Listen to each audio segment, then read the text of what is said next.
Good times. Peterson dog, you ready to do this? Yeah. Oh, I can't do the synopsis on this one. I watched it. Wait. No, Oh, thank God. Oh, yeah. That I can do. Welcome to Movie the Podcast. That's right, Movie the Podcast. Yeah, you gotta start the show. We are right into the back. synopsis. Here we go. Skip all the other shit. Just get right to the scores. Let's go to bed. Yeah, it's October. We're already off theme. We missed a week. Good luck, assholes. We changed the theme. It was Diwaliwood. Now it's How the West Was Fun, just so we could watch this movie and other westerns. Yeah, specifically this. Specifically, Young Guns 2, The Revenge of Young Guns. Slightly older guns. The Revenge of the Guns. And it's a film. Oh. I'm gonna hot take. I think I prefer this movie. Really? This is gonna be I got a lot of thoughts.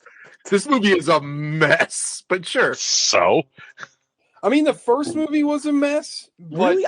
This one's like the wheels were like loose on the first one. The wheels have come off. Not to bury the lead, I feel like this movie's way more coherent than the first one. Like, in fact, like I think I actually totally agree with Sean. I feel like the thing I missed from the first one is the jank. Like, what about the jank? Like, this doesn't have that like 80s jank and dream sequences and dance numbers for no reason. Like, I will say this: I'll shout out to a PG-13 movie with titty in it because also that girl went for it. That girl is crazy hot. For sure. I'm pretty sure, and also I think Sean's the only person here that's seen this movie. I think she's the love interest from Near Dark. I think that's the same. Yeah, actor. I think so. It's the redhead paradox, right? Either they're a dime or a zero. Yeah, of course. Yeah. No, Gogs, have you seen Near Dark with Joel Everyman? No. That's It Comes at Night or whatever. Near Dark is Bill Paxton's vampire movie. I've never seen Near Dark. I've seen It Comes at Night. That's yes. But yeah, is there like a 5 redheaded woman? Like, men don't count. No, like they're all dimes or just trolls. Yeah. They're hot women or ugly men. No such thing as a medium redhead. No. Yes, no. I totally agree with you on this. I follow quite a few of them in the porn variety, and as soon as they pop up. TJ, I saw a porno lady with a berserk tattoo with the full armor on her shoulder. I actually know the one you're talking about, which is very, very sad. There's also one that has the brand of sacrifice, or there's one that actually she's got red hair. She has a brand of sacrifice tattoo, and she has the Sele triangle on her arm. I'm like, oh my god, this more about Berserk shortly. Go ahead. So we watched Young Guns 2. I'm really excited to discuss this movie because I got thoughts. I got mixed feelings about this movie. I can't wait to talk about it. But anyway, what did you all watch over the last 2 fucking weeks?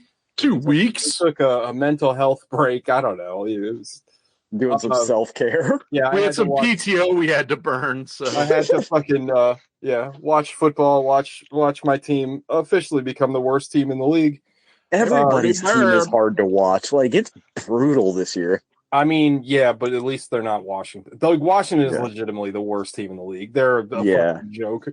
And today Rivera came out and was like, "Oh, the reason we're not winning is because of our quarterback." He's not wrong. He's not wrong, but like that's not something a head coach should say. So it's like, hopefully they both get fired. That'd be great. Anyway, what'd y'all watch this week? Oh man! So that was Alec, right? That was Alec. Fired up. Fire it up. Watched a bunch of stuff over the past 2 weeks. I watched 200 movies. No, not quite that many movies. How many hours are there? Movies. I watched let's see, Role Models. That movie is a banger. Like, that's one of my favorite comedies of all time. So fun. I kept thinking about Whispering Eye the other day, and I just giggled to myself. I thought it was Winking Eye. Was it Whispering? It's Whispering. Oh, that's a great one. That movie is great. Everything about it is great. Beyonce pouring sugar on my dick. Yeah, Martin is gay for robots. Like s'mores with white chocolate. I don't know how I feel about that. That's the line from the movie. That's correct. Scary Movie 5. Oh my God! Wow. What? Who was in that? The leads were Simon Rex and Ashley Tisdale. The Nice. fucking The dark Joker. jokester. Yeah, the That dark guy? jokester. Huh. Him. It was awful. It was horrendous. You don't Ow. say. Like, it's legit, like, worst thing I've ever seen. Oh, And the guy who directed it also directed another movie I watched, which is an amazing movie. Citizen So it's Kane. really funny that he directed both of these, because one's great and one's trash. The good one that I watched was The Undercover Brother. We just finished it. Hell Like, yeah, that movie fucking that movie rules. is the good. movie's amazing. It's so funny. Everybody's That's so a good lost in it. gem. Like nobody talks about that movie anymore. Now, probably because the director directed Scary Movie 5 too. They're like, Yeah, I "Ugh." mean, yeah, that's So all the let's caps. just forget about that. That's a one for them, one for me scenario. Um, I didn't see this Well, bitch in Spy School. yeah, I'm still paying off the loans. You made me you made me pay for those classes myself. I had to sleep on a pissant mattress. Yeah, that movie's an absolute blast. The worst part of that movie is Chris Kattan as the bad guy. Yeah, although he is great in Monkey Bone. Weirdly, Yeah, He's really good in that. Monkey Bone in general, very good. he's not good in this, but everybody else is great. Chi McBride, Dave Chappelle, even Denise Richards is good. yeah, Denise Richards, Neil Patrick Harris. The other two people, the lead sister girl, and smart brother. Yeah, That neither one of them did a whole heck of a lot outside of this. There's a funny ass ADR from Smart Brother where she's like, "You remind me of," I forget what celebrity she says. Usually I get out. Yeah, she's like, "You remind me of Theo Huxtable." Oh, He's like, "Usually I get Al Roker." Al Roker. What's the weather in your neighborhood? Oh yeah, that movie's tremendous.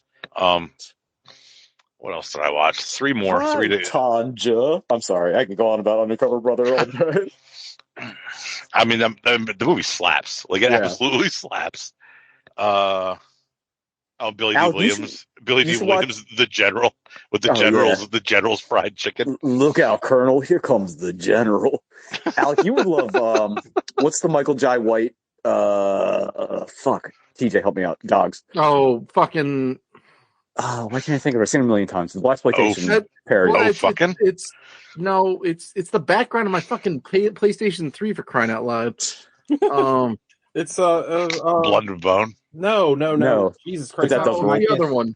Why can't it? Black Lightning. No. Nope. Black Dynamite. Black Dynamite. Black Dynamite. Alec, you gotta watch Black Dynamite. You gotta watch Black Dynamite. Okay, I'll watch Black Dynamite. I sell drugs in the community. I told you not to interrupt me when I'm doing my kung fu. Maybe I'll watch that tomorrow. Oh, it's so good.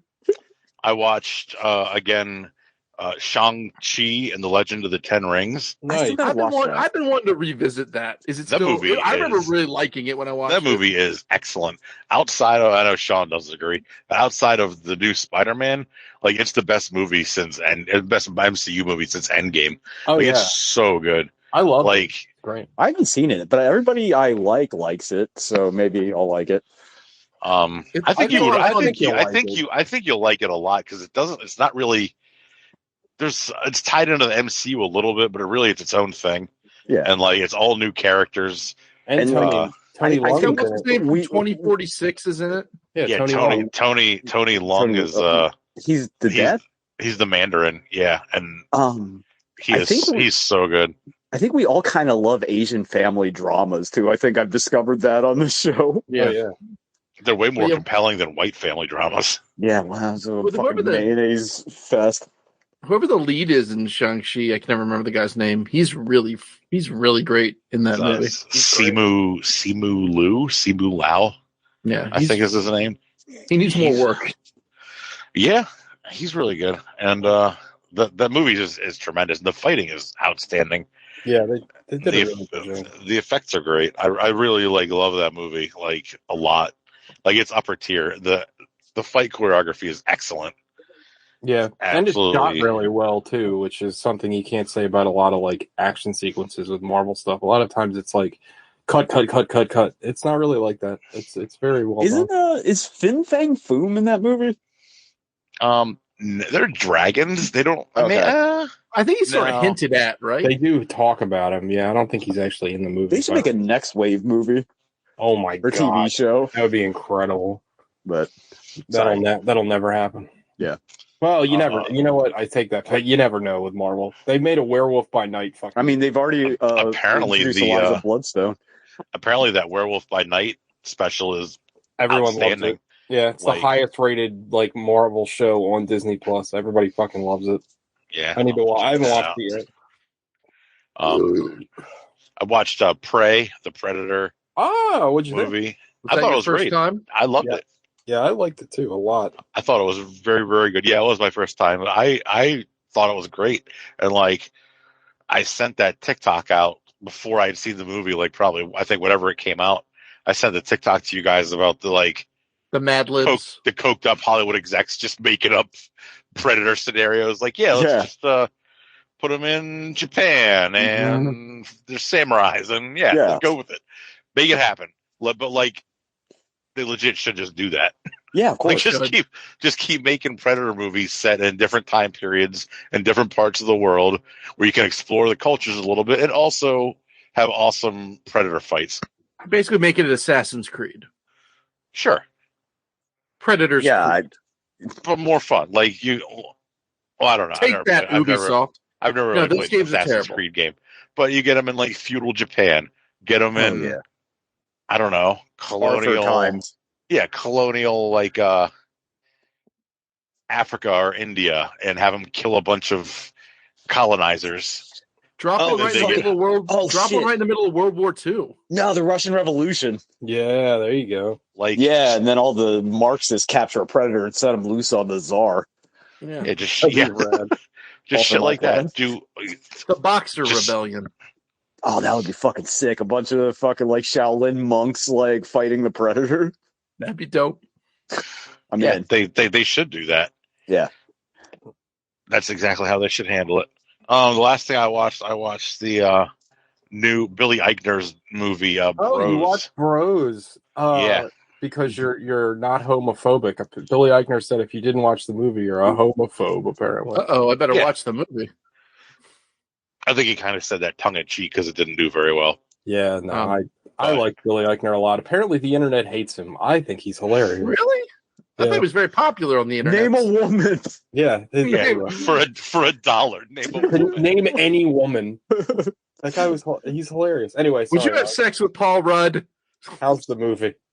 I thought it was really good. I enjoyed it. I thought it was really, really funny. It's a gay, like, kind of rom-com love story, but like it's Call not, Me by Your Name. I never saw that, but I don't think it's that intense. But with like Billy Eichner's loud, dramatic, flamboyant self as the main character. Like I thought it was fantastic. He didn't direct it, I don't think, but he wrote it. And did you go to the cinema to watch this? Yeah, I went to that East Point movie joint. Oh yeah, it's not too far. Across the street from the Arby's. Hell yeah! Let's get the big beef and cheddar for dinner, and then went and saw a gay movie, and it was awesome. What a fucking awesome day! Hell yeah! I feel like hopefully this whole show is pro Arby's because I will not tolerate Arby's slander. I fucking love Arby's. They have some of the best jalapeno poppers like ever anywhere. The poppers pop. In a relationship for like 3 weeks too long because they open an Arby's in fucking where are you guys from? Where you guys lived in? Carroll County. Eldersburg? No. Where did she live? Fuck, why can't I think of it? Mount Airy? Yes. Oh yeah, there is one in Mount Airy. Yeah. And I discovered it. I'm like, fuck, this bitch is terrible, but there's an Arby's right here, and it's like the closest one to me. You could have seen the Arby's without seeing her, though. Like, that was totally an option. Well, no, but I had excuse. Like, it's fucking sad as a fat man to drive 48 miles to get a big beef and cheddar. However, if, like, I'm also getting bad pussy, but there's an Arby's within, like, 5 minutes, that's acceptable. Like, just I can roast justify beef that. all around. We got the meats. Yeah. Anyone that can afford Ving Rhames for their ad campaign. We could actually probably afford Ving Rhames for our ad campaign. I don't know. You can just do Ving Rhames. Yeah, like, you're not welcome bad. to Movie the Podcast. That's all I watched. Bros and I you're think, a homophobe. I think Bros. I thought it was really good. I enjoyed it. I think you guys would think it's funny. Yeah, I mean, I want to watch it. That's all I watched. We finished that We Own the City show. That show's really good. Yeah, I loved it. I heard it's very good. Yeah, those guys are fucking pieces of shit. Yeah, for real. Shocker. Gogs. So I took our in-service break and I watched 1, 2, 3, 4, 5, 6 movies. My God! Hell yeah! So most of these, I'm trying. Most of these are rewatches. So let's just talk with the stuff that we know is great. Halloween 3, banger. That movie, second best Halloween movie. That movie, it defies logic. How much people want to fuck Tom Atkins? We reviewed that on the show. Yep, Tom Atkins, whole titty. Oh yeah, just a whole titty in his mouth, just like a snake. And if I remember that correctly, like he squirms out of, he slithers out of scene into frame up her body. Like it is slurping. Like he is undeterred. Like he is undeterred in his hunt for puss. And we have to find my father's killer. Shall I pack the negligee? Right. Yeah, she either packed it, she bought it in the Irish town, or was under her clothes the entire time. Yeah, she's like, I am definitely fucking this old man. Like it is on immediately. But everyone wants to fuck him. It's wild. And he wants to fuck everyone else. Or has already. Yeah. So so anyway, Halloween 3, banger. Dark Man, zany Liam Neeson. You watched some good ones. Banger. Yeah. That I got my Scream Factory release of Dark Man. That movie is silly. Liam Neeson is he's a silly goose in that movie. Yeah. He's just like in The Gray. Too Short. Yeah. Yeah. Oh my God. Yeah. Me, a greengrocer. I'm riddled with AIDS. But yeah, Dark Man, one of the best bits like ever. That show is tragically underrated. God, it's so good. One season. Yeah. How do you walk? Yeah. Oh yeah, the Johnny Depp puts him in a trash can or whatever. Yeah, Dark Man. He gets that wedding. He can't find his Ewok costume, so they just get a fucking teddy bear that they like hollow out and put him in. He was so upset. They were so upset when he just showed up in his suit. Oh my God. Everybody go watch Life's Too Short. I'm pretty sure it's still on HBO Max. It's the funniest goddamn thing. It's a good one. Oh my God. It's so good. Sorry, guys. It's fine. I watched the original Hellraiser, and then I watched the new Hellraiser. I know TJ watched the new Hellraiser. So we'll table that. Did you finish it? I did. Oh, okay. I did, and I finished it better than I started it. But it's still not. I have stuff to talk about. I think the original Hellraiser pretty good. The original Hellraiser pretty good. Like a fucking banger. But here's the thing about the original Hellraiser versus the new Hellraiser. The original Hellraiser had rules that it followed, and the new one just we'll go into table. It. Yeah. I really hated it, so we'll have a lot to talk about. Talk about a movie that follows its rules very well. I watched Hocus Pocus 2. Okay. Now on Disney Plus, a lot of fun if you're into the Hocus and Pocuses. Is Sarah Jessica Parker back? I know she looks legitimately good in it, and this movie is better than Hocus Pocus 1. I know that probably doesn't carry a lot of water. Legitimately good as a normal person would view her, or with your weird thin blonde 80s hair fetish. I'm gonna stick up for Gogs because Hocus Pocus 1 is the best she's ever looked in anything. Okay. So if they did the same makeup and same look, they tarted her up pretty good. It probably is because Hocus Pocus 1 is outstanding. Yeah, Hocus Pocus 1's a lot of fun, but Hocus Pocus 2, honestly, I liked it better than Hocus Pocus 1, and I liked Hocus Pocus 1. Yeah. This movie's Bette good, Midler and Bette Midler's a fucking treat. I don't care what you big say. tits. Yeah. And then it's got... She's like a fun actress. Like she's legitimately she's funny. She's like a fun Barbara Streisand. Like a Barbara Streisand I'd want to hang out with. But and it's got the dude from... It's got comedic timing and like... Well, she's a legit comedic actress. She's very good. But like, it's also got the dude... Damn you, Bette Midler! It's got the black fella's name or black fella from Detroit. He's not his name. Goddamn, the black fella from Detroit. Sam Richardson. Narrow it down. From Detroiters and from I Think You Should Leave. I just said it. Sam Richardson, the guy that's playing Shaggy or whatever. He's Shaggy. Yeah, he's fucking great in this movie. He's great in Veep. He is so good in that show. I didn't know he was in Veep. Yeah, he's really. He is. He comes. He's not an all. He comes in a little later, but he's like Jonah's assistant, and he's so goddamn funny. Jonad. Jesus. It's also got Tony Hale, the Jolly Green jerk off. Using Jonah for information is like using a croissant for a dildo. It doesn't do the job, and it makes a mess. Tony Hale is from Arrested Development, right? Yeah. More about him. Buster Bluth.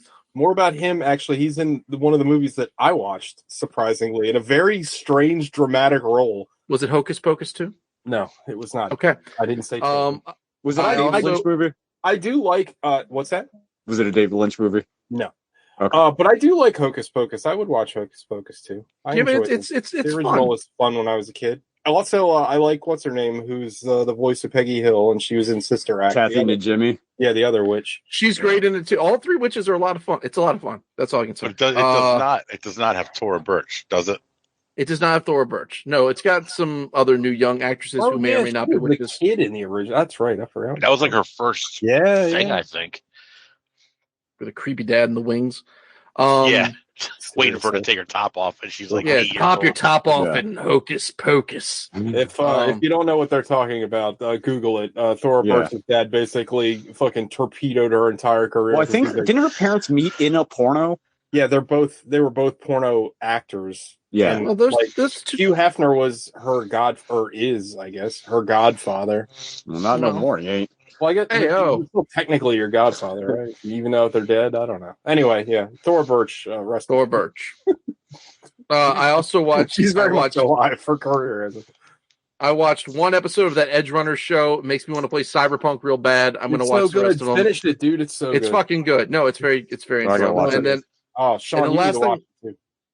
It's dope. And the last thing I watched was Netflix original ? The Ritual, which TJ said was the same director as that movie. Is fucking good. Like that movie is like Blair Witch scary. It's a few years old, but it's excellent. Yeah, it's like really good. Really, just sort of like a psychological dread kind of. How cool is that? How cool is that monster? Oh my god, that monster is like nightmarish in a way that I didn't think was possible. Like it's fucking cool. Like the movie's a ton. It's not a ton of fun. It's full of dread, but it's really good and it's really well shot. And I can see because TJ mentioned that the guy who made the new Hellraiser directed that movie, and I can see why that movie. Like after watching The Ritual, I could see why you would want that guy to direct a Hellraiser movie. You should watch. But he should probably also have written the Hellraiser movie. This week, watch The Night House because that's really good too. Same director. I shall. And then so I'll pass it to TJ, and then we can talk about new Hellraiser. So should I talk about Hellraiser first or the other movie? Hellraiser. Your choice. Okay. We can talk about Hellraiser 2022. Jack, shut the fuck up. Hulu original. I did not like this movie at all. This movie is just very basic. It doesn't feel like a Hellraiser movie. It just feels like a generic, like it doesn't even. It feels like a made-for-TV horror movie. Like it's very flat, just bland and boring. I don't care about any character. That is true. They do this thing where, like, can I ask you a question before you go on? Sure. Since I'm probably not going to talk very long. Of course. Can you make a good Hellraiser movie if you boil all the weird fetish shit out of it? Because I don't think you can. Well, this movie had weird fetish shit in it. It really didn't, though. It was light, but it was still. But Hellraiser is distinctly a sexual movie. You know what I mean? It's an allegory for sex addiction and drug addiction. And the thing is, like, I thought by casting Pinhead as female, they're like, oh, we're gonna go back or at least female presenting. I don't mean to say don't misgender Pinhead. Well, I mean, in the book, you know what I mean. Like, I'm not in the book. It's androgynous, right? Yeah, or it's more female, right? But my point is that I thought, like, I kept hearing, producers speak. It's like, oh, we're going back to the source material more and da da da da da. First of all, this movie couldn't be further away from the fucking source material. The movie sounds like how Silent Hill and especially Silent Hill 2 and 3 to a lesser extent are really good because it's like weird manifestations of all your trauma. Yeah. And then Silent Hill 4 is just like a dumb action thing that has like horror elements. That's what it kind of sounds like is going on here. And it is because like the thing is, I thought it was weird that they kept saying, oh, we're going back to the book. We're going back to the book. Well, the first movie is the book. The first movie is a very good adaptation of the book. Like it's considering Clive Barker actually adapted it himself. Yeah, I mean it's pretty close. And also like the bet, and Gogs I think touched on it earlier when he was talking about the first movie. The original book is very short. Like it's super short. And the movie 150 pages. The movie is short. The movie's like 97 minutes long. Perfect. Tight. This movie is bloated to all hell. It's 2 hours and change. Ugh. None of the characters matter. They do this thing in the beginning where the lead actress in this is Pamela Alden's daughter. I didn't know this. Bobby Hill? Yeah, Pamela Alden, like she's in all the Louis shows. She's Bobby Hill's voice. She's great. I like Pamela Alden. Well, her daughter is also an actress, and I hate to say that she's pretty bad. Like, I don't know if this is her fault. I don't know if you gave her like a better script that she could be better. But like they do this thing in the beginning. Like I joked. I actually, I always have anytime I watch a new movie, I got my running tab of my snarky letterbox review, like as it's going. And I was ready to be like, okay, this is like Hellraiser meets Euphoria. Because like the first 10 minutes are like, okay, she's an addict and, her drug use is out of control and da da da da da. And then that's just completely forgotten about in like 5 minutes. And then like you're left with nothing. Like the little sprinkles of character that you're given is gone. Like completely gone. And what do you have to replace it? Absolutely nothing. They don't establish any rules. They don't establish what the rules are. Well, no. They establish rules, but the rules are dumb. Yeah, what are the rules? The rules are, so here's the rules of the new version of Hellraiser. Are the rules? Sorry, it's always funny. I'm going to say the N-word. Oh, I was thinking if I'm headed up to here with your rules. Oh, no, you've seen that It's Always Sunny where they do like a Freaky Friday and they end up in a bunch of black people. And then Frank is just like... Is that a newer one?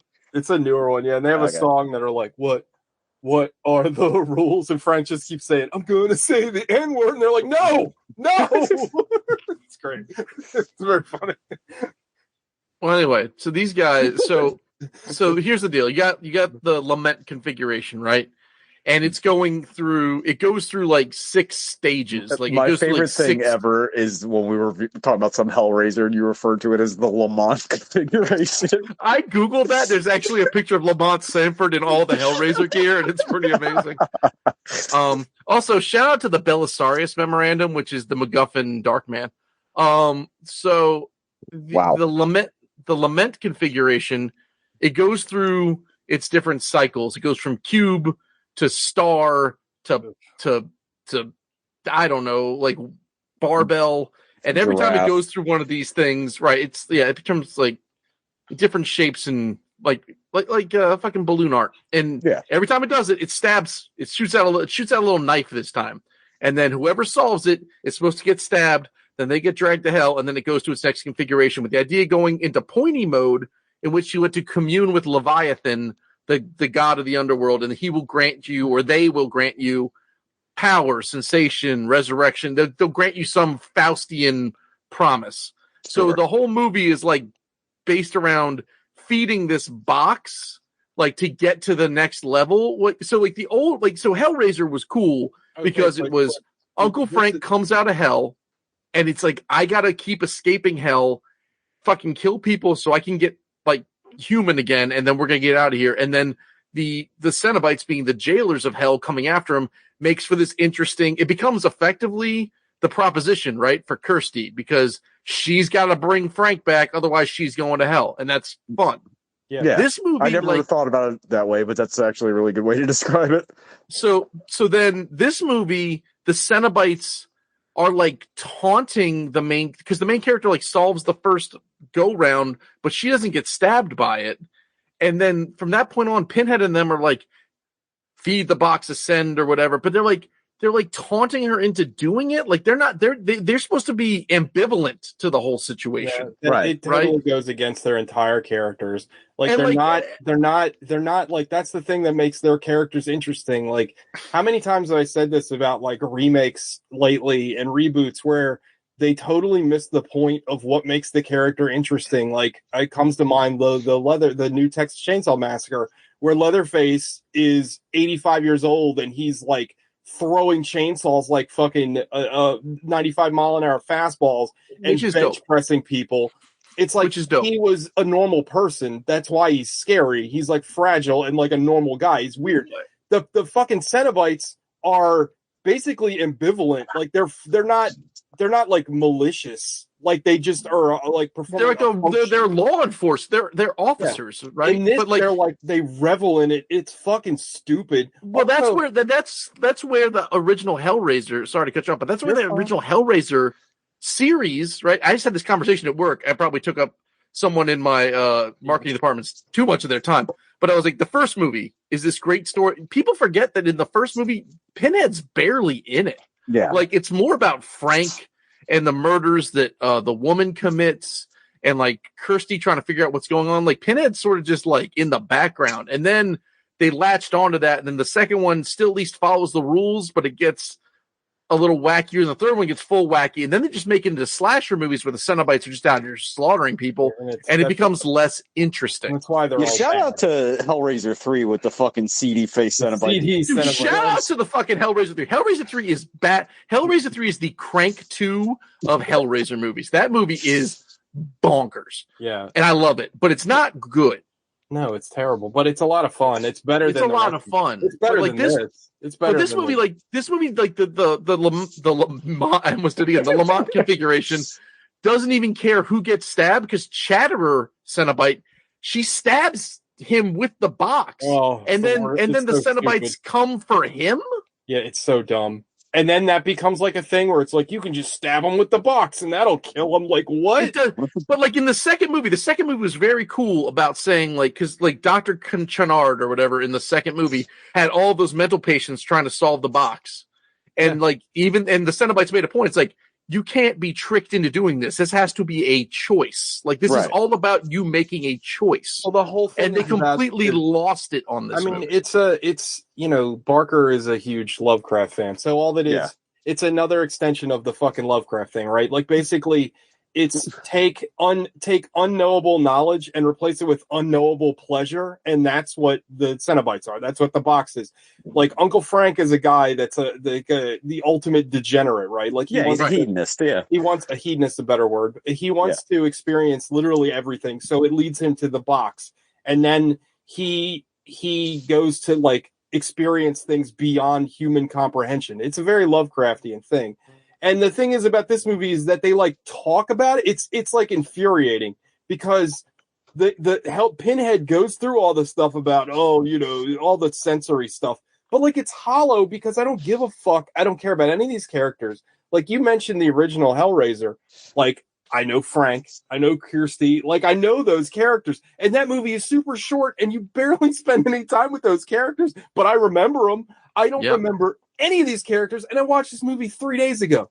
Like, it's terrible. Like, and the other thing is, I got to point this out before, I know we've been going long on this one, but something I have to point out is that I would be so pissed off if I was the anybody in the art department in this movie, or the people that came up with the actual like costumes for the Cenobites, because they look incredible. Like the designs top notch. I'm not going to badmouth the designs. I think the designs are great, but they're lit too well. Like, this movie is too, like, bright, and it just looks plasticky. Is that the TV? Is that what you're talking about, where it looks like a TV movie? It's got that TV lighting. Exactly. And the thing is that it makes them look like Power Ranger villains, because it's very plastic. Like, you can tell it's fake. Right. And, like, you don't have that. Go back to the original. Like, I mean, I know it's shot on film, so that already movie's dark as shit. But it abstracts, like, a lot of the silliness of their costume if you saw it, like, in bright light. Like, I think, like, also, that shit in broad daylight is not scary. It's just goofy.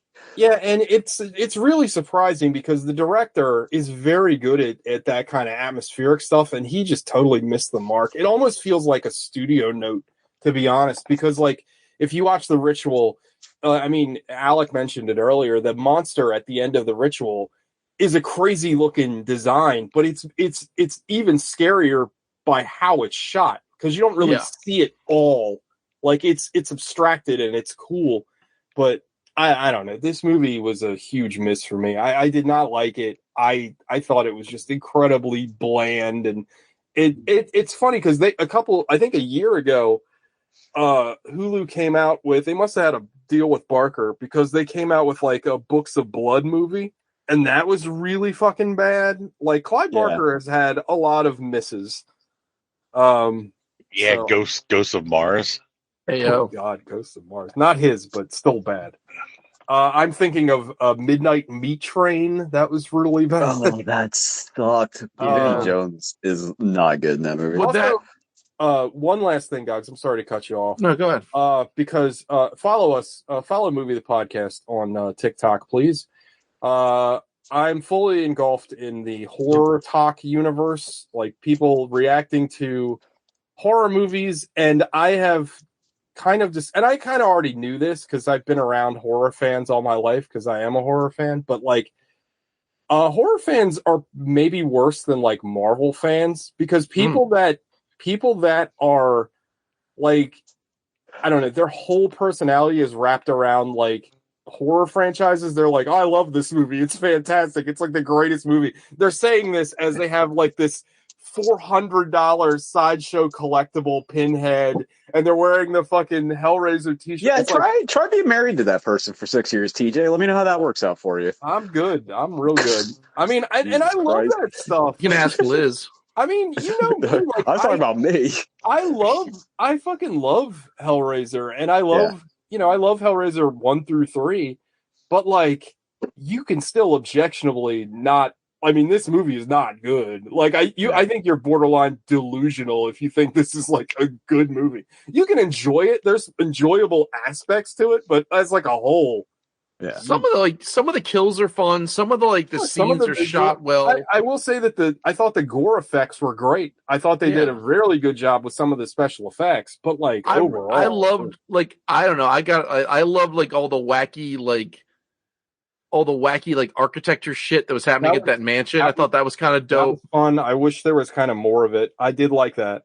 But, like, it does fall flat, and it's not compelling, and it misses the mark, which is a shame. And it also, to me, like, I think the worst part about it is that, like, it's a reboot, right? But, like, it doesn't establish anything. It doesn't.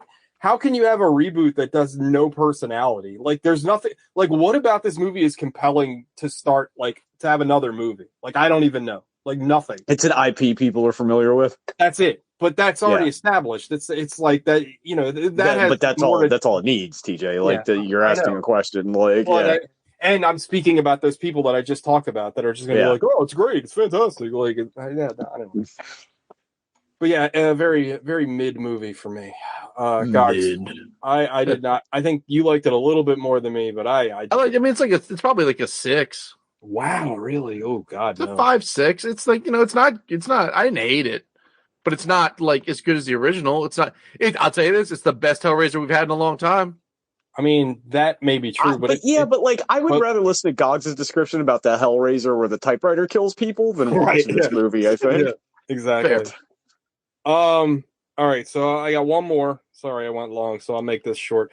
This is a fucking incredible movie. It's probably going to make my best of the year list. I watched a movie called What Josiah Saw.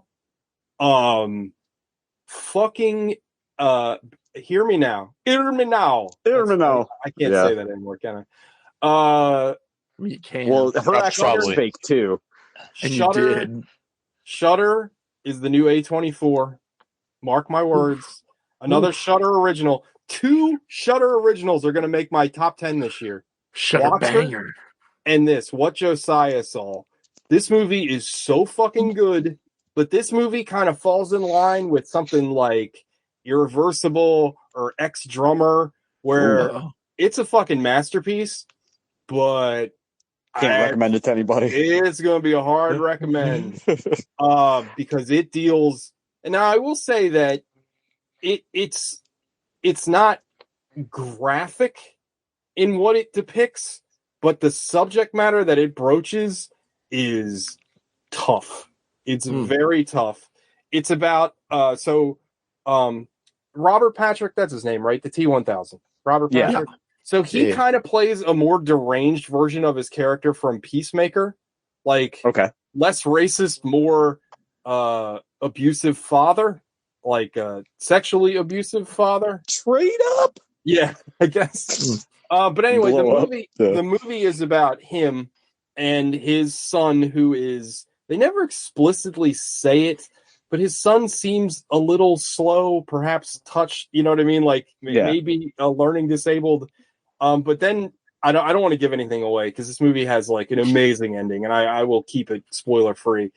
But after the ending, you question kind of everything you've watched in the movie. But anyway, it's about him, the son, and his other 2 kids. And basically, it starts out pretty innocuous, where it's just Robert Patrick and the son. They live on this weird old farm, and you can tell something's off. Like the whole time, just something seems off, but you don't know what it is. And then it's almost like the movie is set up almost like an anthology where it's split up into chapters, and each chapter is about a different member of the family. And Nick Stahl, you guys remember Nick Stahl? He's back. Has an amazing performance in this Terminator movie. 3? From Terminator 3, the yellow bastard from Sin City. Yeah. Oh, wow, okay. He shows up. So basically, he's completely fucked up. He's like this small-time hood. He's like a junkie, but he's running. He's basically doing like low risk like GTA heists for this like fucking country drug dealer. This whole movie is very Appalachian American Gothic kind like, of. He's a director we love. Jeff Nichols or Scott Cooper. This movie was like a horror version of like Out of the Furnace for me, which is great. I love that movie.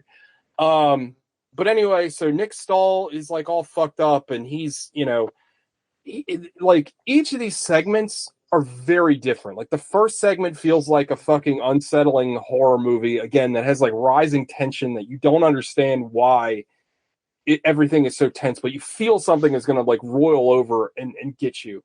Then the Nick Stahl part is this weird sort of like country, like they're robbing some gypsies at this fair, and that seems like unsettling, and there's like mystical parts that go into that. And then the next segment is about the sister, and she's like also in this nihilistic spiral where she's trying to adopt a kid. Her husband is played by Tony Hale. That's where I was talking about him earlier. But he looks so much different, and he's in his serious role that the whole time I was like, wait a minute, do I know that guy? I could not place where I knew him. And then I looked it up afterwards. I was like, oh, it's Buster. But she's trying to get a child, but she's like on the verge of suicide. And it's just very, very, this whole movie is very dark and sad. And they all come together because a gas company wants to buy the family farm where Robert Patrick and the son still live. And Nick Stahl gets word of this, and he's going to go collect the sister, and they're going to go to the house, but neither one of them want to go to the house, and you don't know why. And I'm just going to leave it there. I don't want to say anything else because again, the ending of this movie is fucking chef's kiss. I forgot to mention that it's hinted at the beginning. Well, it's not hinted at. It's explicitly said in the beginning of the movie that their mother killed themselves under very suspicious circumstances. And there's just this, it's just this layer of tension and sadness and darkness.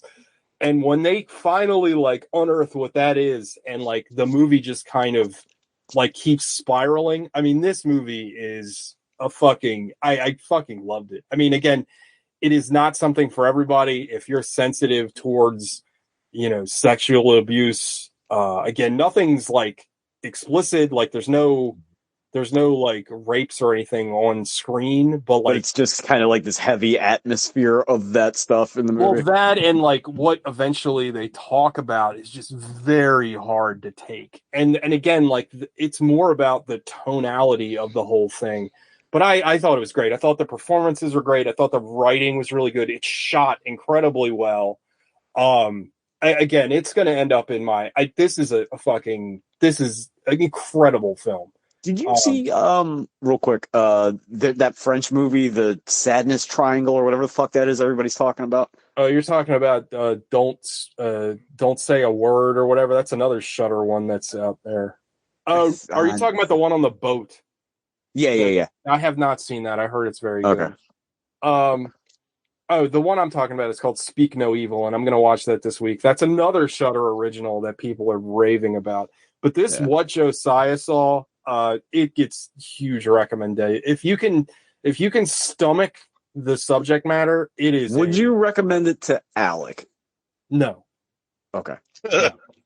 Well, only because Alec. Well, Alec's my barometer for like that kind of. But that's nothing against Alec, but Alec does not like. No, it's certainly not something against Alec. No, in fact, it's anything. It's against us. Alec does not enjoy movies about horrible people, and that's what this is. And this movie it's a meditation on like surviving with horrendous trauma. Like that's what this movie is all about. I'm gonna go back to like my biggest shock ever when Alec gave Only God Forgives like a 5 or something, which I was fucking blown away by. Like, yeah, I mean it's very good. Also, the director liked my Letterboxd review and follows me on Letterboxd now. So shout out to you because that was fucking amazing. I was like, holy shit! I like saw it. It was like a name. Usually on Letterboxd it's like Clown Penis 64 loved your like review. No, it was like this guy. I was like, wait a minute, I know that name. I just looked it up. Yeah, he follows me on Letterboxd now. So shout out to you. I forgot your name already, but like, your shit's really. I love this movie. Like and it's like a lot of movies. Like I've talked a lot about Gaspar Noé and movies that like once you turn it off, it just like sits with you for a while and you kind of feel uncomfortable. Like that's what this like. I couldn't stop thinking about this movie once it went off. Like, again, I'd love to talk spoilers because there's a lot to like dive into in this movie, but I don't want to. I don't want to ruin it for anybody. It's Shudder original. Go watch it. What Josiah Saw, fantastic movie. 10 out of 10. Fantastic. Again, with this and Watcher, like they're going to end up at the top 10 list. Like, I don't see how like they're not. So Watcher's probably better than this and more. He's like accessible. I can recommend Watcher to anybody, but this falls into the. I mean, Ex-Drummer was the first movie I thought of when I watched this, and I was like, oh yeah, that's something that I can't just go, hey, check out Ex-Drummer, check out Irreversible. It's not. If you're a sad degenerate like me and you, check it out. Yeah, if you're into like nihilism, if you like Cormac McCarthy, this feels very Cormac McCarthy. Like it's very, very good. Anyway, that's all. Who hasn't gone yet? Sean. Yeah. Well, since we're running way late, I'm just gonna. Well, we haven't talked in 2 weeks. No, it's fine. It's a double stuff episode, so you can just listen to it in halves and pretend like we recorded last week. I had this moment where like. You guys are familiar with Brooklyn Nine-Nine, or at least the memes from same. Yeah. Yes. what's Rosa? She's like, I've only had this puppy for 10 minutes, but if anything ever happened to it, I would kill myself and everybody in this room. I had that experience with the anime Berserk, the golden, the golden era, the golden parts 1, 2, and 3. How good is that? It's really good, and I didn't know shit about Berserk except for the Dreamcast game, which I didn't really realize was part of something else, and now I have big opinions on the whole series, even though I just found out about it recently. Yeah, the Dreamcast game is actually canon, which is kind of wild. Yeah. So I'll skip over because it's 3 movies, and it's about 4.5 hours, which I watched all in one sitting. Wow. I'm going to skip the first 2 parts and just the third right to the best. I'm going to skip right to, and I'm glad I could tag this up on stuff we were talking about already. So I'm going to talk about The Eclipse, which might be some of the most disturbing horror I've ever seen in my entire life. And also, there are villains in Berserk that, and like I've gotten a lot of stick for this in the past. I like system villains, not like system kickers or system running backs, but like where their primary function is to enforce some kind of cosmic system that they have no feelings about. Oh, so you love the God Hand. Right, that's what I'm talking about. Which are basically the Cenobites. Like, it's very... Yeah. And that's what I, when you guys were talking about that, and also, like, I love the Architect in the Matrix, and I think I'm, like, the only person that loves that scene. Yeah. But that whole idea, it's like, I don't care about this, but my job is to enforce, the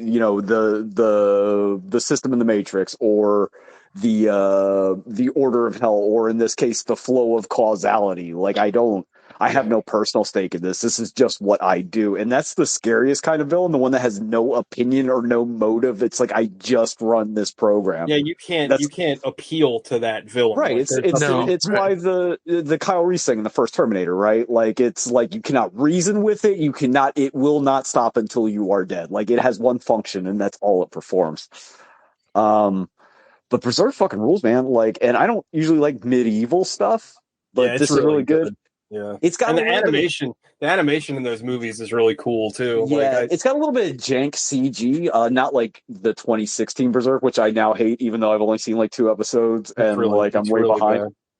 But there's a lot of CG compositing, especially on these big battle scenes. So I get why they did it, because it would take them like 20 years to animate all the shit that's going on. But it's like, it's not so much bad as it is noticeable. Yeah, and sometimes that's tough. But, like, The Eclipse will fuck you up. And, like, some of the subject matter in there, again, talking about some of the dark sexual stuff, like, it is very anime rapey. Like, it's got a lot of that, but it's also intensely homoerotic, and I like that. And Berserk, it's fucking awesome, but it's like, it's one of those things where it's like, it's impossibly dense. There's like, so the manga of Berserk is so long that just the synopsis of, there's one guy that does a synopsis of the entire manga, and I think it's in 5 arcs. So there's the Black Swordsman arc, the Golden... It's not done. It's not finished. Yeah, the Golden Age. There's Conviction, the Millennium Falcon, or the War... What the fuck is it? The War of Millennium. You're right. War of War of Falcons Millennium. Yeah, some shit. And then Fantasia. So each one of just the synopses is like 6 hours long. Yeah. Just to tell you basically what happened. So, I mean, it is like impossibly thick. Of course, the guy died like right before it ended. Last year. Yeah. So for that guy. But like, so the rumor is, Sean, that the studio, so that studio that made those 3 movies, they were supposed to make everything. That was the deal. They were supposed to make, after those 3 movies, they were supposed to make Black Sword. They were supposed to do every arc. That was the deal. And the studio dissolved. They lost money. It was like a COVID thing, apparently. But now, if you go to the official like Berserk website, there's a countdown time. Yeah, motherfucker, I know that. I am now like a full-on Berserk expert. So, I'm like deep. We might get a new Berserk. Either series of movies or a new show, hopefully. Berserk is a film that is made directly for GOG, because it's all about big meaty men with swords bent on revenge and family. Like, I watched the first Berserk. I enjoyed it thoroughly. Okay, you got to watch the other 2. The third one is the best one. I mean, the first 2 are great, but the third, once the eclipse happens, it all. Oh my god. Yeah. But anyway. That's all I watched. Nice. So yeah, watch. It's not as good, but watch Edge Runners. I think you'll really like Edge Runners. I will. Yeah. But that's everybody. So we want to talk about Young Guns. Young Guns Dose. Gogs, do you want me to run it down real quick so we can just get to talking about it? Save you that the hassle. Or Alec, Alec or you, either way. Alec, your call. Sean, you do it. Okay, thank you. Go for it. It opens up with Emilio Estevez in hilarious Guy Pearce makeup from Prometheus, telling his story to the dad from Get Out. He is questionably Billy the Kid. It goes into Pat Garrett and Billy's leftover remnant gang, which still includes Chavez, now including complete scumbag Christian Slater. And they go around, they're doing their gang thing, and then Pat Garrett gets deputized, he sells out, and he comes back to kill Billy the Kid. That's the movie. Basically, yeah. And Cam shows up from Ferris. Oh yeah, well, everybody's in this movie. Like fucking Viggo Mortenstern's in it. Viggo Mortenstern is in it. Yeah. That's right. Viggo Mortenstern, who like he's got to be crazy young in this movie, but he looks the same age as he does in Lord of the Rings. Yeah, just chiseled, beautiful man. So does William Peterson. Yeah. Can we talk about how good of an actor William Peterson actually is when he's not in television shows? I was going to say that, like, I was like, I wonder if this is like residue from How Much Manhunter. I Love Manhunter. Yeah. But like, he's really good in this movie. Like, I was really good in To Live and Die in L.A. too. He's fantastic in that movie. It's just that show is so fucking bad. CSI, he was terrible in that. The Beast miniseries. Oh yeah, that's really bad. The Peter Benchley's The Beast about like the gigantic squid in the Pacific Northwest. That was so bad. It's really bad, yeah. But he's really good in this movie. Like I thought it was weird, we talked in the last episode. I thought it was weird that they recast him, but I kind of get it now because like that other guy, I don't remember him at all, but like the performance. Well, he's just John Wayne's son. That's why it's like stunt casting. That's why he's in that movie. Well, you can see why you would want to put this movie on his shoulders, basically, because he's got a big beefy part in this. The thing that sucks about this movie, and I guess it's not really the fault of the movie, is that I wish Peterson as Pat Garrett was part of the gang in the first movie. Yeah, because like they have to kind of rush through that, and it loses some of the like. And I don't mean to jump all over the place, but it loses some of the gravitas at the end, even though it's performed really well. And I get what's going on. Like if he had been around longer, I think it would have worked better. I don't know if anybody agrees, but no, I definitely agree. It feels a little disconnected. I agree. Character's in the first movie though, right? That's like You're My Friend, right, Pat? But like for like a couple minutes in one of the dance scenes, right? Like he's not in it much. No, they know each other, but like he's not part of. He's not part of the gang. Yeah, and also like the first movie was a surprise hit, right? If they had known it was going to do what it did, I'm sure they wouldn't have just cast. What's his name's son? Oh yeah, for sure. I wonder if his son hated Native Americans as much as he did. It's getting goddamn ridiculous. Had to be held back from assaulting a woman on stage. But he loved Mexicans in a weird way. Alec, that wasn't just any stage. That was at the fucking Oscars. That wasn't just like it was like the fucking Oscar ceremony. Fucking psychopath. Wait, Wait, what? John Wayne basically was about to. So what's his name? Marlon Brando won an Oscar. Okay. Yeah, I can't remember what it was. Which Streetcar, maybe? I don't know, maybe. But he sent this Native American actor up there to accept on his the waterfront, award probably. Yeah, to accept his award and basically just talk about the plight of Native Americans. Yeah, it was like proto woke, and John Wayne was so angry he had to be held back from rushing the stage and beating the shit out of her. Yeah. Wow. Be quiet, you're going to wake up John Wayne. Oh, I'm already up. Oh. Yeah, John Wayne, big piece of shit. But what was I forgot what I was going to say. I just want to get out on Front Street and say that one of my biggest problems with this movie is I hate the fucking old man Billy the Kid like bookends to this movie. Yeah, the wraparound. You don't need it at all. No, not at all. So that is actually historically accurate. The old man claiming to, but who cares? The old man, that guy claimed to be Billy the Kid looking for a pardon. Like that's I guess that's the only true. I guess Pat Garrett did. And also, like, I mean, obviously, like this movie is kind of plays fast and loose with its history, but I feel like having him as the old man, like, you don't know, they could have killed Billy the Kid early. Like, he could have died at the end. I mean, he supposedly dies. Well, here's the problem, right? If they're going to do that, cast somebody else that vaguely looks like him, because in the language of the film, if it's Emilio Estevez playing him in old man makeup, then you have told me that he definitely survived that. Yeah, exactly. And I just don't feel it's needed. Also, it's fun to see, talking about actors that you know as old men, it's fun to see young, what's his name? Bradley Whitford as the... the lawyer was that's his name, right? It's Dude, how good is James Coburn in the 5 minutes he's in this fucking movie? He's rules. Awesome. He's so good. He's got that like very like old Hollywood, like, you bastards. Yeah, Billy bastard, I don't owe you a goddamn thing. And that was like one of the best scenes in the movie. I love that scene. That scene was awesome. There's a lot of great scenes in this movie, but like Sean, you said it earlier.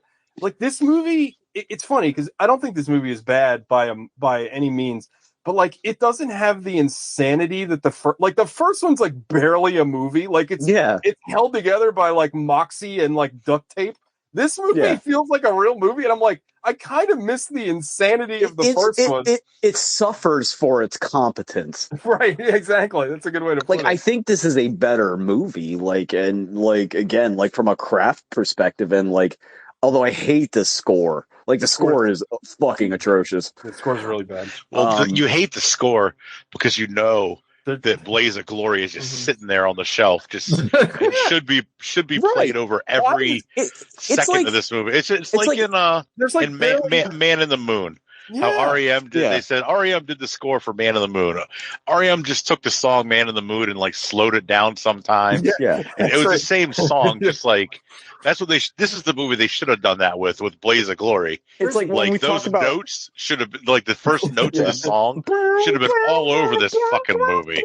Like it should have been everywhere. There's when we talked barely about, any Bon Jovi in this movie. Like when we talked about fucking Creed and like everybody praised the restraint Ryan Coogler has to not use "Gonna Fly Now" until like the very end of the movie. I would have been mashing the "Gonna Fly Now" button the entire over the dialogue and shit. That's all you would have heard.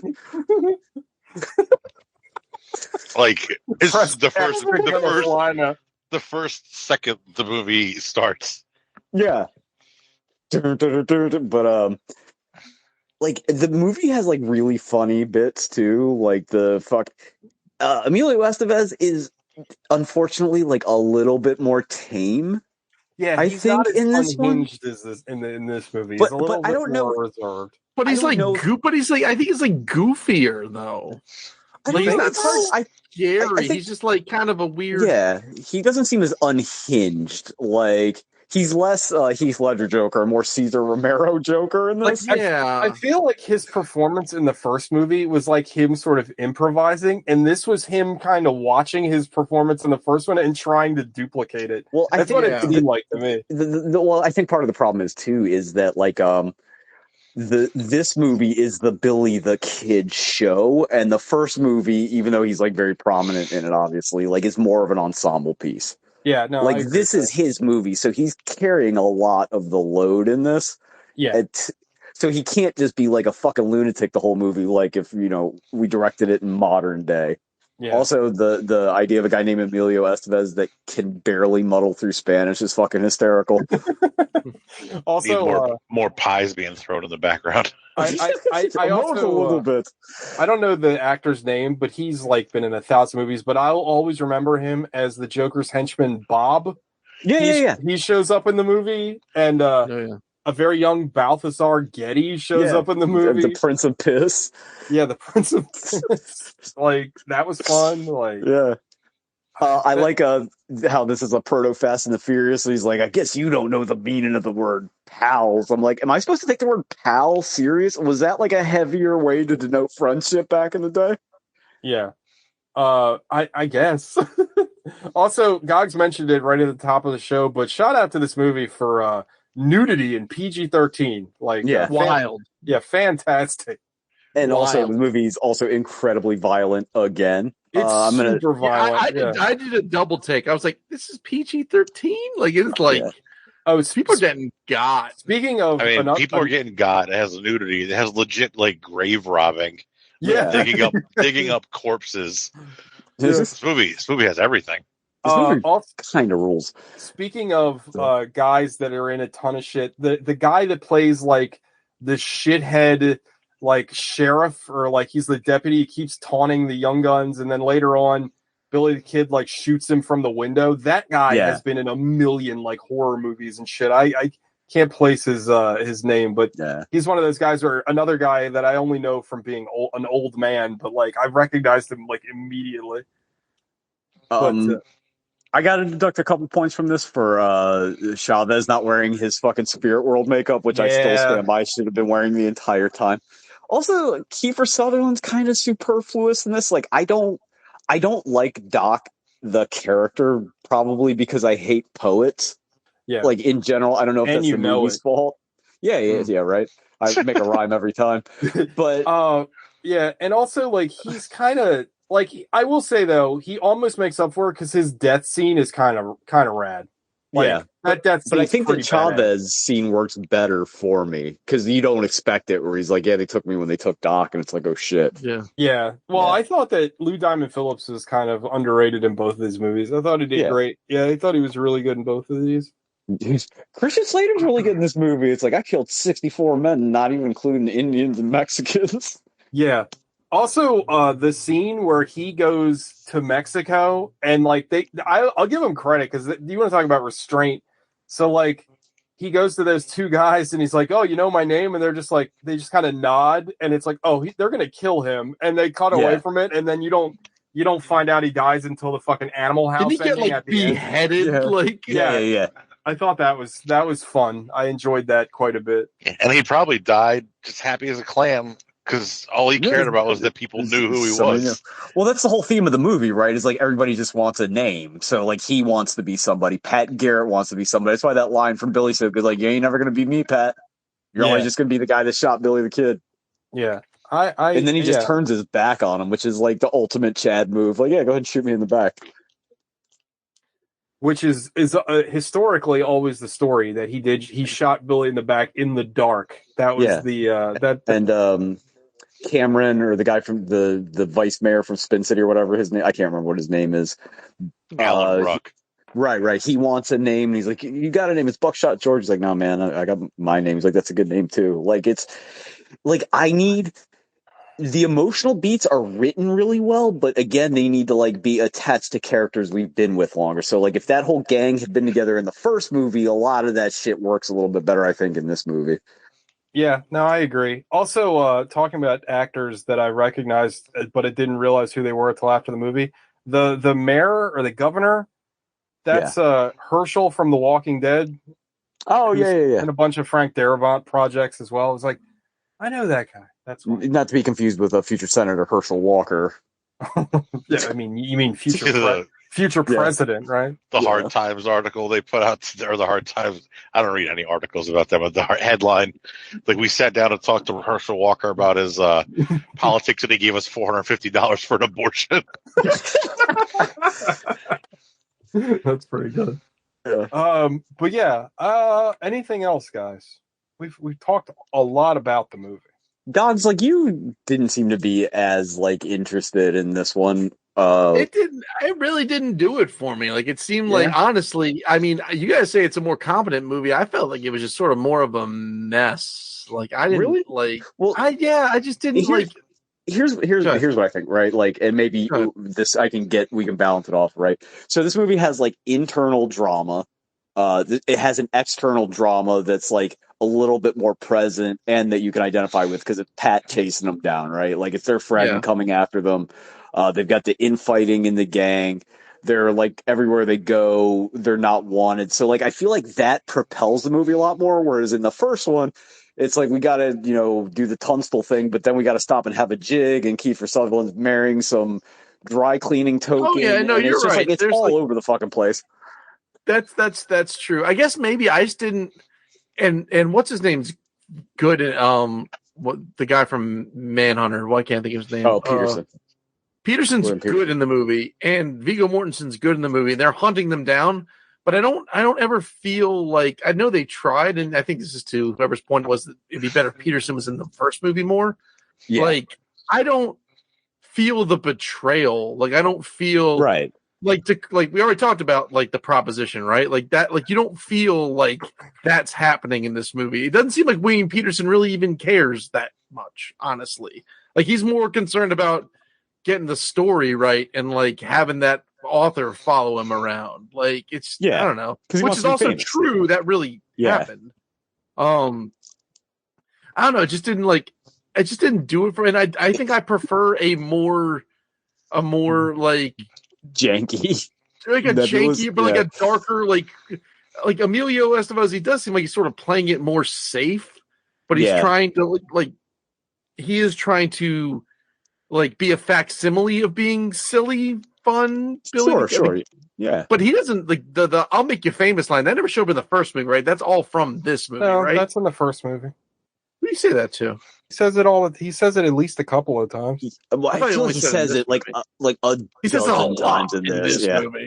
No, it's like his entire modus operandi in this, but he said it in the first movie.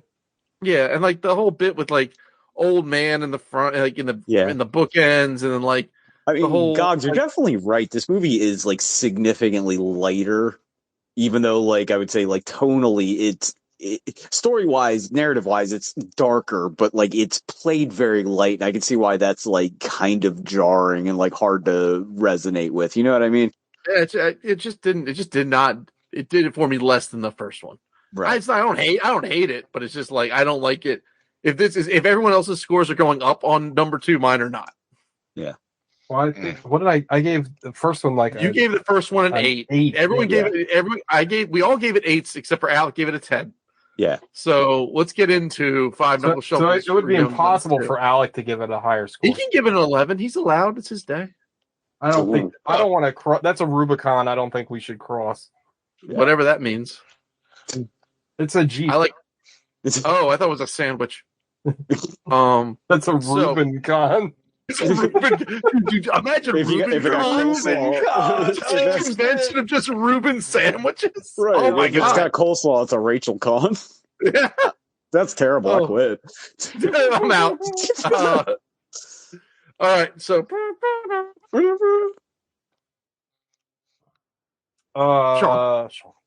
This one's also an 8. I don't know. Like I like this more as just a standalone movie. I prefer the first one as an experience. Again, because it's agree with that. Right. Like this is the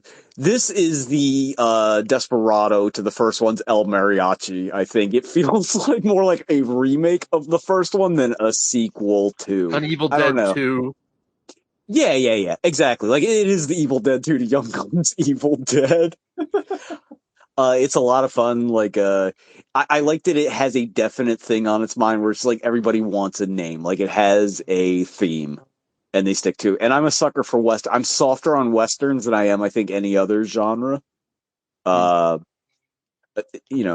everybody's good in it. Like I don't think there's any bad performances. I do agree that Emilio Estevez is not as like unhinged in the first one, and I would have loved to see him just go like completely batshit nuts the entire movie, but like I just don't think for a movie where they're trying to make a bunch of money and appeal to a wide audience, having him go like full on like Jim Jarmusch crazy would work particularly well. Although like I also got to knock off points for like it was in that era where Emilio Estevez with his shirt open was going to get somebody wet. Like that guy's like, I'm in better shape than he is like right now. And nobody will let me take my shirt off in a movie.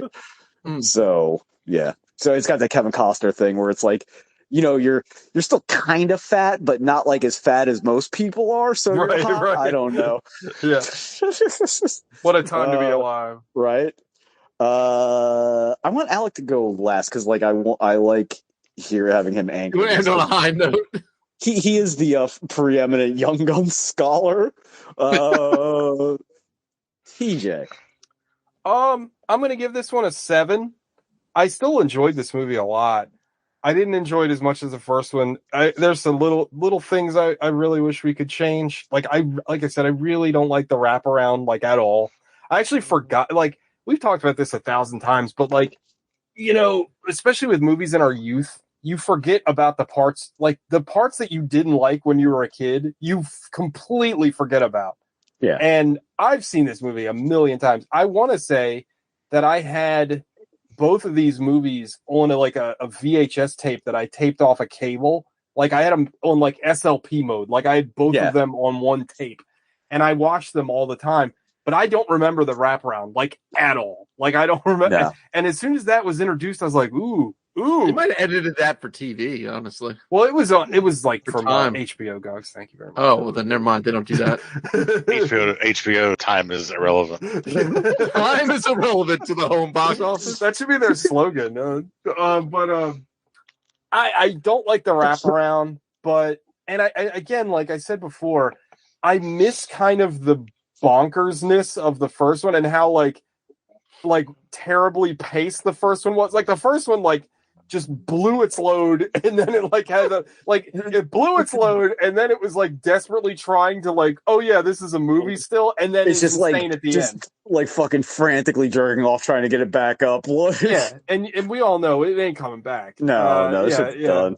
This is the really real world. There ain't no coming back. Strap a popsicle stick to it. Yeah, it's almost like an art film, and it's like irregular pacing.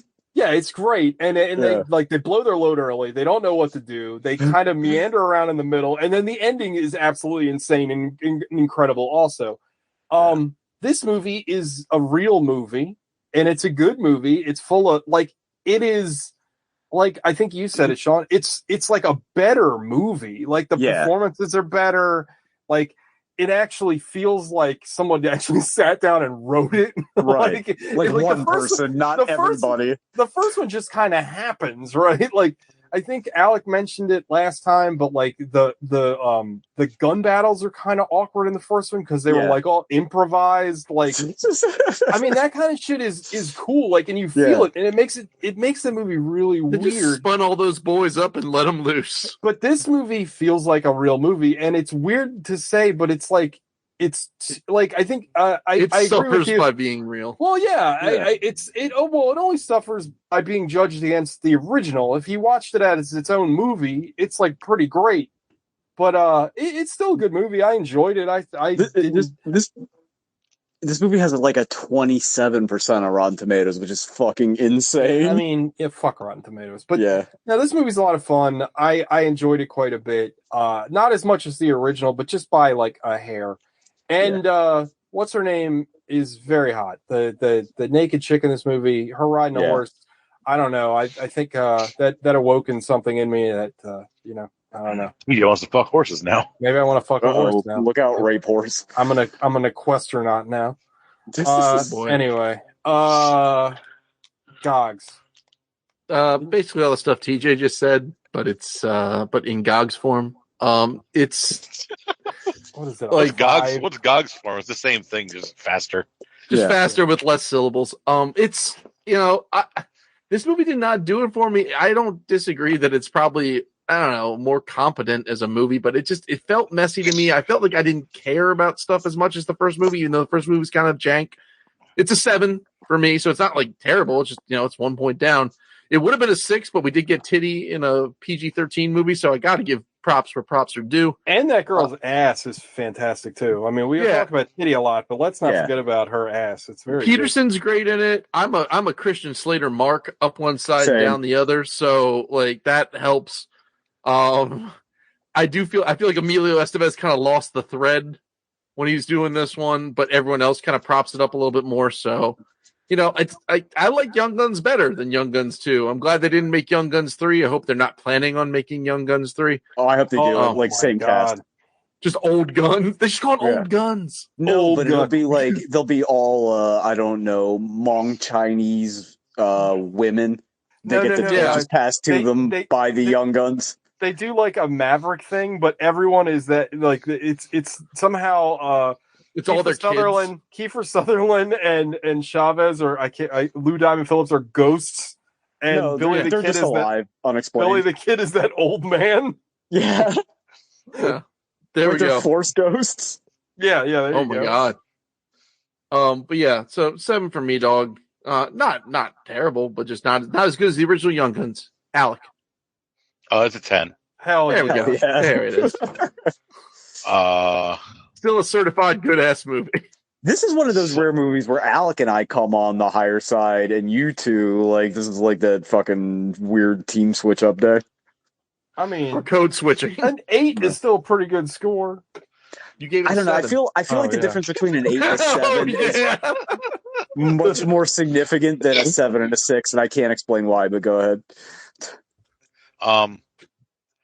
Yeah, I watched these like a couple of weeks ago, and I watched them at the same time, one right after another. I watched them together before our last show, so some of the plot points between the two have just blended in my mind, and I can't separate them as two individual movies. But both of these movies fucking slap, like absolutely slap. They're both a blast. Lou Diamond Phillips is phenomenal in both movies. Emilio Estevez is good. I mean, he's not great.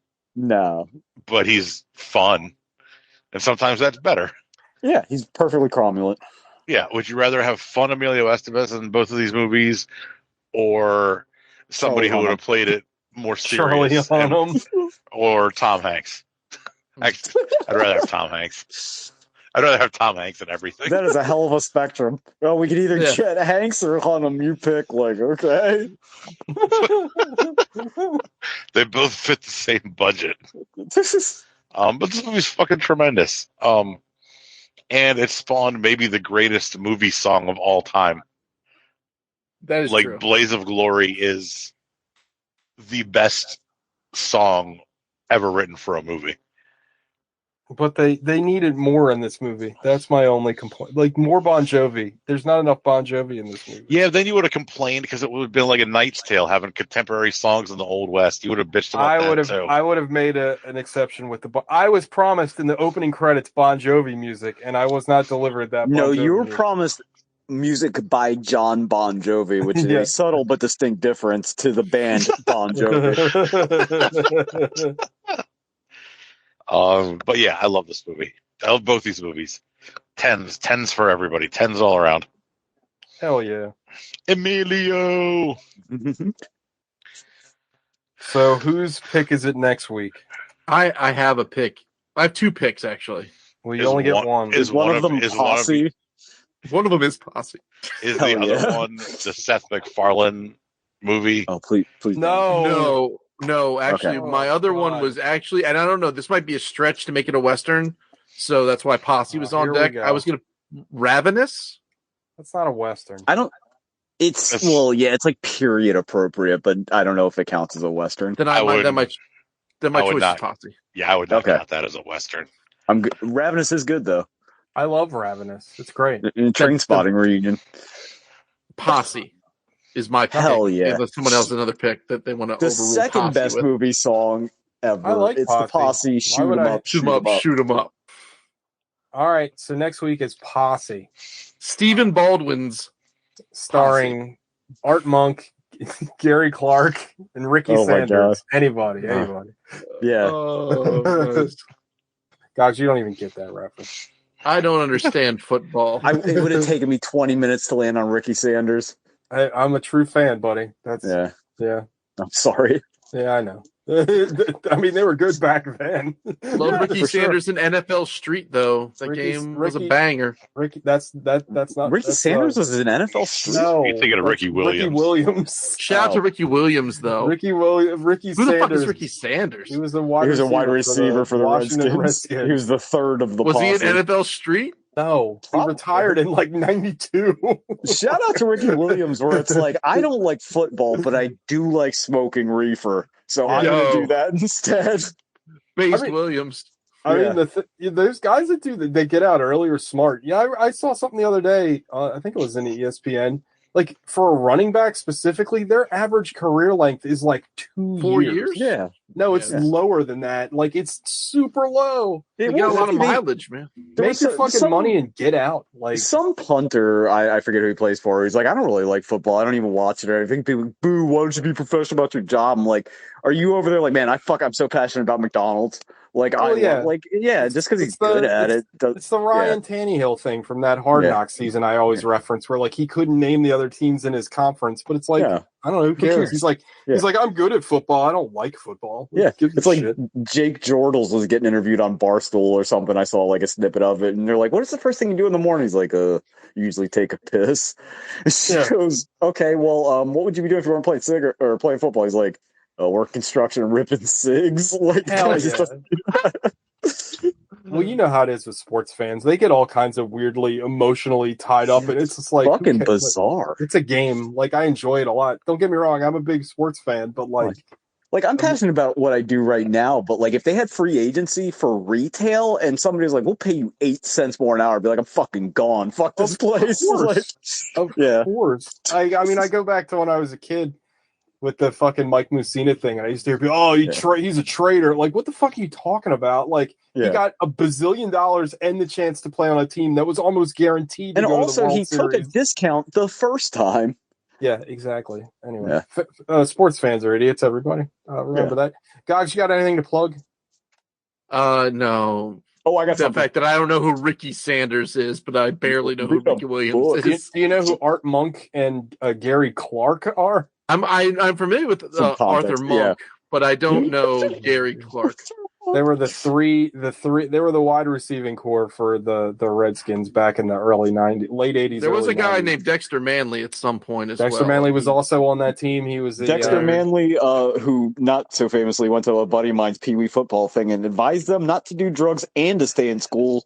Which, if you know anything about Dexter Manley, is probably the funniest thing that ever happened. Yeah. Wasn't that the exact same? Wasn't that the bit from The Water Boy with LT? Didn't he do the exact same thing? I'm not sure, but Dexter they Manley played it. They played at the same time. So two things. One of them being cocaine, and the other one being illiterate, like actually illiterate, like and had gotten through college. But he was a very good player. So system works. Those Redskin teams back in the day, pretty damn good. Not bad. Yeah. It's not like that no more. Buy Nate's book. It's blowing up all over the place. Tor actually put it on their summer or whatever season this is reading list. I purchased a copy. I'm waiting for it to show up. It better be signed. I have a copy, but like Sean instructed me, I bought the book and threw it directly in the garbage. I don't support reading. No, I said buy it. I'll be goddamned if I'm going to read a fucking book, but I will support Nate in his efforts. So if you want us to read your book, make a movie and we'll watch the movie. Yeah, Nate, you lazy fuck. Why don't you make a goddamn movie? Oh, can we option the rights to his movie? No. I mean, I guess technically I'm not bankrolling shit. Well, technically, I can option them because I own half of it. Let's sell those. Hell Dude, yeah. Sell it out, and screw Nate out. Did you know Chuck Tingle's nominated for like a real book award for writing a real book? Shout out to Chuck Tingle. Friend of the show, Chuck Tingle. Yeah. Legitimately friend of the show. That guy, I was crazy enough to email that guy, and he emailed me back a couple of times. Very nice. Very nice. Very nice. Let's call, get Shudder on the horn, get A24 on the horn. Let's get this book deal out there. A24, it's me, Sean. Wait, Sean from Movie the Podcast, Sean? Nobody's listening. Nobody's listening. The book is called One Person Can't Make a Difference. It is a cyberpunk jaunt. Yeah. And the price is going up significantly, actually. If anyone wants to read it to me, because I, again, refuse to read the book, you can call me up and read the book over the phone or something. Available I'll make the audio book. Liberal sissies buy those things, is what I'm told. Yeah. Also, eat your own ass. Follow us on TikTok. So we're going to blow up on TikTok. We're going to be TikTok sensations. Hell yeah. Get some of that whore talk. We're going to clip chimp more of our stuff. Well, I think the way to blow up on TikTok is for us to find like a black podcast and then steal their material, but then just do it, and then we'll get famous and they won't. That's the way. It's kind of wild how many accounts are just like all they do is like re-upload other people's shit without giving them credit. Well, no, I'm talking about like all those like dance move TikToks and like a lot of the makeup tutorials where it's just like some white lady will find it and then post it and then gets to be a multimillionaire. Yeah, we're doing a Bring It On. Yeah, it's the Elvis effect. I love it. Yeah. All right, everybody. Bye-bye. Bye-bye.